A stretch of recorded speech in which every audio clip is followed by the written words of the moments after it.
একটা সময় আমি এত পরিমাণে মাংসপ্রিয় একটা মানুষ ছিলাম কি আর বলবো। তো আমার আম্মু তো সবসময় একটা কথা বলে যে আমি নাকি বিয়ের পরে অনেক বেশি লক্ষ্মী হয়ে গিয়েছি, কারণ বিয়ের আগে আমি খাবার নিয়ে অনেক ঝামেলা করতাম। তো মাংস ছাড়া আমি ভাত খেতেই পারতাম না, বাট এখন ভর্তা দেখলে মানে মাংসের কথাও মনে থাকে না, এত বেশি ভর্তা আমার পছন্দ হয়ে গিয়েছে। তো আগে তো আমি পান্তা ভাতও খেতাম না, আর এখন তো আমি গরম ভাতের মধ্যে পানি দিয়ে তারপরে পান্তা ভাত বানিয়ে তারপরে খাই। মানে এত বেশি পছন্দ। আমার মতো কারা কারা এরকম ভর্তা খেতে পছন্দ করে অবশ্যই কমেন্টস করে জানিয়ে যাবে।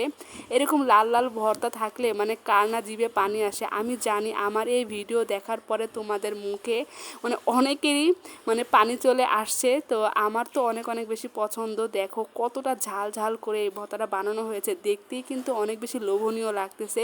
তো কার কার লোভ লাগতেছে অবশ্যই কমেন্টস করে জানাবে। তো এই তো আমি তো অমৃত খাচ্ছিলাম মনে হচ্ছিল।